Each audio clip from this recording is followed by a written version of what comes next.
Hello everyone, कैसे हैं आप लोग। आज की इस वीडियो में मैं आपके साथ टोरेंट पावर लिमिटेड कंपनी के जून क्वार्टर वन फाइनेंशियल रिजल्ट को डिस्कस करने जा रहा हूं। कंपनी ने अपने जून क्वार्टर वन फाइनेंशियल रिजल्ट को अभी 5 अगस्त को डिक्लेयर किया हुआ है। अगर मैं आपको कंपनी के रिजल्ट को शॉर्ट में बताऊं तो इस क्वार्टर में कंपनी का जो रिजल्ट है काफी निराशाजनक देखने को मिल रहा है। कंपनी की जो सेल्स है उसमें अराउंड 12% की गिरावट देखने को मिल रही है। कंपनी का जो मुनाफा है यानी कि नेट प्रॉफिट है उसमें अराउंड 25% की गिरावट देखने को मिल रही है। अब हम जान लेते हैं इस रिजल्ट को थोड़ा सा डिटेल में। देखिए, यहाँ पर मैंने जो रिजल्ट ओपन किया हुआ है कंसोलिडेटेड रिजल्ट है। इस रिजल्ट में यहाँ पर हम सबसे पहले बात कर लेते हैं कंपनी के रिवेन्यू के बारे में, यानी कि कंपनी का जो मेन बिजनेस है वहाँ से कितने करोड़ की रिवेन्यू जनरेट हुई है उसके बारे में। देखिए, इस क्वार्टर में कंपनी की 7,906 करोड़ की रिवेन्यू जनरेट हुई है। प्रीवियस क्वार्टर में देखेंगे तो 6,456 करोड़।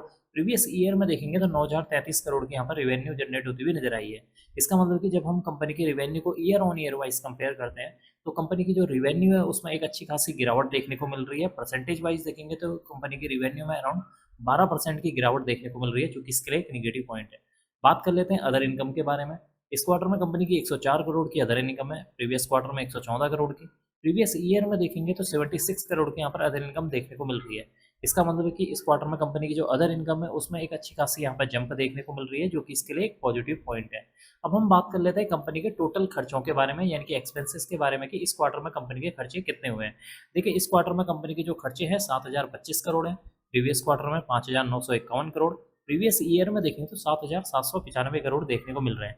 इसका मतलब कि इस क्वार्टर में अगर कंपनी की जो रिवेन्यू या सेल्स है उसमें गिरावट देखने को मिल रही है तो दूसरी तरफ कंपनी के जो खर्चे हैं वो भी यहाँ पर कम होते हुए नजर आ रहे हैं। अब हम बात कर लेते हैं कंपनी के प्रॉफिट बिफोर टैक्स के बारे में, कि इस क्वार्टर में कंपनी का प्रॉफिट बिफोर टैक्स कितने करोड़ का देखने को मिल रहा है।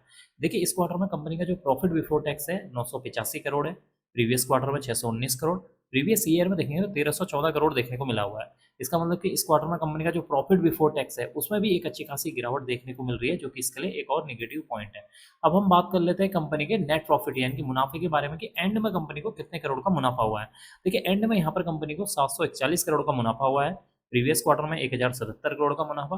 प्रीवियस ईयर में देखेंगे तो 996 करोड़ का मुनाफा देखने को मिल रहा है। इसका मतलब कि कंपनी को मुनाफा तो हुआ है एक अच्छा खासा, लेकिन अगर हम प्रीवियस ईयर जून 2024 के मुकाबले यहाँ पर कंपेयर करेंगे तो जून 2024 के मुकाबले इस क्वार्टर में कंपनी का जो मुनाफा है उसमें 25% की गिरावट देखने को मिल रही है, जो कि इसके लिए एक नेगेटिव पॉइंट है। अब हम एंड में डिस्कस कर लेते हैं कंपनी के ईपीएस के बारे में, यानी कि अर्निंग पर शेयर के बारे में, कि इस क्वार्टर में कंपनी का ईपीएस कितना देखने को मिल रहा है। देखिए, इस क्वार्टर में कंपनी का जो है एक शेयर पर 14 रुपये 52 पैसे की अर्निंग हुई है। प्रीवियस क्वार्टर में 21 रुपये 3 पैसे की। प्रीवियस ईयर में देखेंगे तो 20 रुपये 23 पैसे की यहाँ पर अर्निंग देखने को मिल रही है। इसका मतलब कि इस क्वार्टर में कंपनी का जो ईपीएस है उसमें एक अच्छी खासी गिरावट देखने को मिल रही है, जो कि इसके लिए एक नेगेटिव पॉइंट है। तो कुल मिलाकर देखा जाए कंपनी का जो रिजल्ट है इस क्वार्टर में काफी निराशाजनक देखने को मिल रहा है। कंपनी को डेफिनेटली प्रॉफिट हुआ है, कंपनी को एक अच्छा खासा प्रॉफिट हुआ है, लेकिन जब हम कंपनी के प्रॉफिट को या सेल्स को year on year wise compare करते हैं तो कंपनी की जो सेल्स है उसमें 12% की गिरावट हुई है, और कंपनी का जो मुनाफा है नेट प्रॉफिट है उसमें अराउंड 25% की गिरावट देखने को मिल रही है, जिसकी वजह से कंपनी का जो ईपीएस है उसमें भी एक अच्छी खासी गिरावट देखने को मिल रही है। अब मैं इस वीडियो को यहीं पर एंड करूंगा। उम्मीद करता हूं कि आपको यह वीडियो पसंद आई होगी। अगर आपको यह वीडियो पसंद आई तो please like share and subscribe करना ना भूलें। Thank you.